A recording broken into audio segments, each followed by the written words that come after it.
mempertahankan budaya Batak di zaman era globalisasi. Kompleks sekali.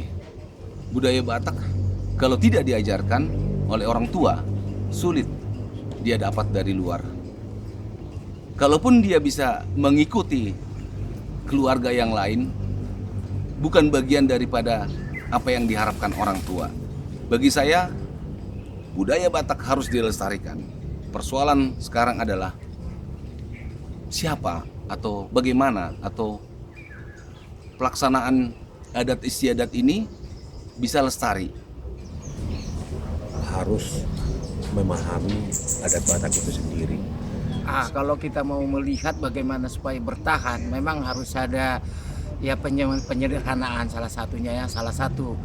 Dan untuk supaya dapat bertahan, kita harus mengajak anak-anak kita itu, baik itu ke gereja berbahasa Batak ataupun misalnya ke pesta-pesta adat. Karena disitulah dengan mereka melihat dan dengan mereka itu ikut serta bisa merasakan bagaimana sebetulnya indahnya ya adat-adat Batak itu dan kebudayaannya itu. Mungkin bukan idenya mempertahankan dulu, tapi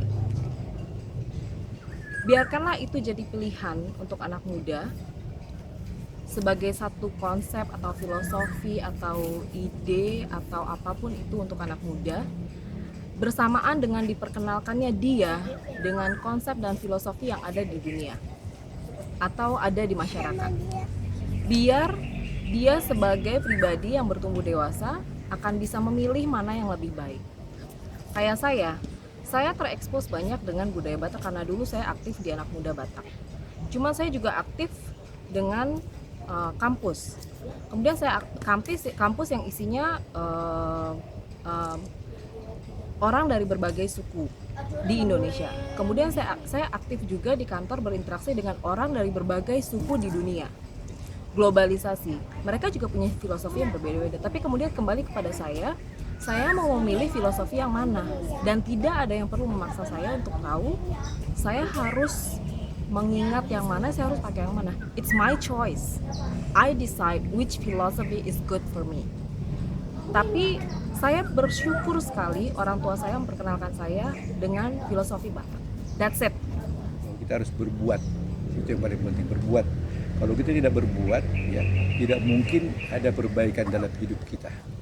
Berbuat itu tentunya yang tadi dikatakan itu, kita mempunyai suatu sistem. Tapi mendorong kita harus berbuat, tidak boleh kita secara pasif saja. Jadi itu yang penting bahwa kita bisa mengatasi globalisasi kalau kita berbuat. Menurut saya dimulai dari anak-anak mudanya sendiri. Kita mempunyai perkumpulan kecil gitu, komunitas kita ya, di antara keluarga aja gitu, satu kakek gitu, satu keturunan, di mana pada saat kita ada perkawinan, ada kemalangan, kita juga bersama-sama gitu. Di situ anak-anak semua bisa merasakan bahwa kita terikat satu sama lain. Berawal dari keluarga dulu ya, tergantung orang tuanya gimana ngajarin ke anaknya dulu. Kalau orang tuanya ya bisa memberi pengertian yang sesuai dengan kondisi zaman, dengan tidak terlalu kaku atau gimana, ya anak pasti bisa mengikuti. Jadi kalau anak bisa mengikuti kan pasti otomatis dia makin gede ini makin mengikuti itulah adat itu sendiri. Harus dimulai dari anak mudanya sih.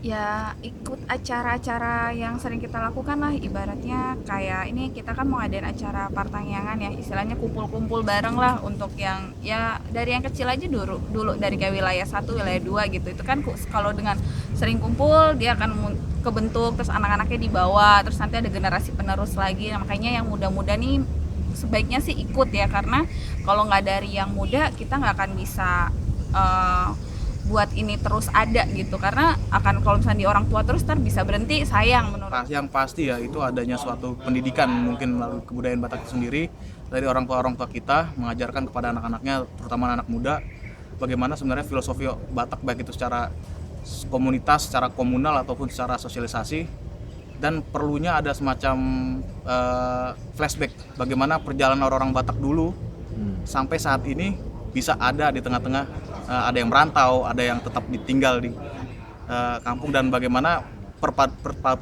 memperkuat orang Batak itu sehingga tetap ada seperti kumpulan-kumpulan. Kita tahu ada Punguan Simorangkir, ada Punguan marga-marga lain yang sampai sekarang masih eksis di Jakarta. Dan banyak orang-orang baik sebenarnya ingin meneruskan budaya yang baik tersebut. Tetapi kalau kita tidak mulai dan kita tidak memiliki komunitas yang mendukung visi misi kita itu, maka tidak akan tercapai. Kalau kita mempunyai Punguan yang kuat, yang understanding lah dengan tantangan ibu kota ini, saya rasa ke depannya itu akan sangat membudayakan, melestarikan budaya yang baik itu, sehingga anak cucu kita itu akan terus menghargai apa yang nenek moyang kita sudah ada.